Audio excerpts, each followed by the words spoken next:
Japan में नए साल पर आए 7.4 तीव्रता के भूकंप ने तबाही मचा दी, जिसकी चपेट में आकर अब तक 24 लोगों की मौत की खबर है, जबकि कई घायल हैं।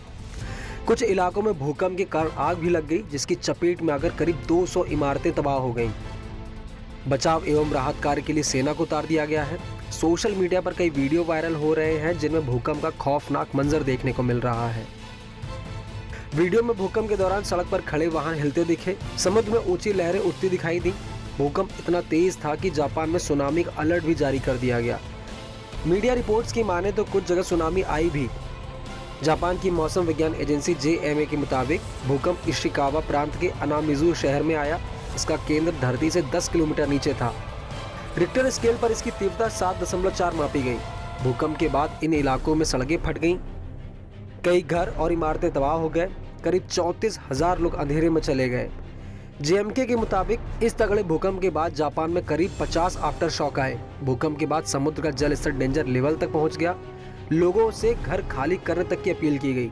भूकंप के बाद जापान में समुद्री किनारे बसे शहरों के साथ साथ निगाटा, टोयामा, यामागाटा, फुकुई और होन्यो प्रांत में सुनामी की चेतावनी जारी की गई। वहीं भूकंप के बाद सुनामी का खतरा देखते हुए इंडियन एम्बेसी ने इमरजेंसी नंबर जारी किए। इंडियन एम्बेसी ने सोशल मीडिया प्लेटफॉर्म X पर लिखा, जापान में आए भूकंप और सुनामी के संबंध में किसी से भी संपर्क करने के लिए एक इमरजेंसी कंट्रोल रूम स्थापित किया गया है।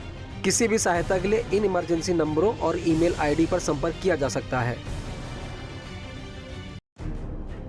जापान भूकंप के सबसे ज्यादा सेंसिटिव एरिया में है। यहाँ भूकंप आते रहते हैं क्योंकि ये दो टेक्टोनिक प्लेटों के जंक्शन के पास स्थित है। इशिकावा प्रांत में जहाँ भूकंप आया वो इलाका महासागर के चारों ओर भूकंपी फॉल्ट लाइनों की एक घोड़े की नाल के आकार की श्रृंखला रिंग ऑफ फायर के करीब स्थित है। रिंग ऑफ फायर ऐसा इलाका है जहाँ कॉन्टिनेंटल प्लेट्स के साथ साथ ओशनिक टेक्टोनिक प्लेट्स भी मौजूद हैं। ये प्लेट्स आपस में टकराती हैं तो भूकंप आता है। इनके असर से ही सुनामी आती है और वोल्केनो भी फटते हैं। दुनिया के 90% भूकंप इसी रिंग ऑफ फायर के पास आते हैं। यह क्षेत्र 40,000 किलोमीटर में फैला है। दुनिया में जितने सक्रिय ज्वालामुखी हैं उनमें से 75% इसी क्षेत्र में है। कोई भूकंप कितना खतरनाक है इसे रिक्टर स्केल पर मापा जाता है।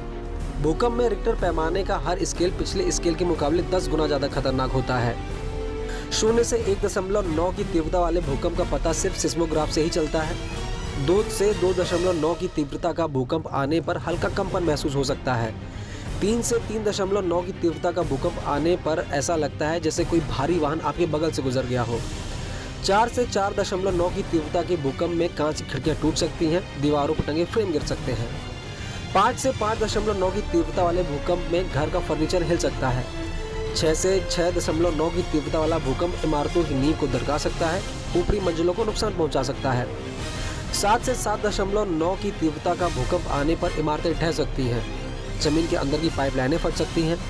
8 से 8.9 की तीव्रता के भूकंप में इमारतों के साथ साथ बड़े बड़े पुल भी गिर सकते हैं। 9 या उससे ज़्यादा की तीव्रता का भूकंप तबाही मचा सकता है। अगर आप मैदानी इलाकों में हैं तो आपको धरती हिलती हुई दिख सकती है और समुद्र में सुनामी आ सकती है। जापानी मीडिया की माने तो भूकंप के बाद फुकुशिमा न्यूक्लियर प्लांट पर पैनी नजर रखी जा रही है, क्योंकि जापान में मार्च 2011 में 9 तीव्रता वाले भूकंप के कारण जबरदस्त सुनामी आई थी। तब उठी सुनामी की लहरों ने फुकुशिमा न्यूक्लियर प्लांट को तबाह कर दिया था।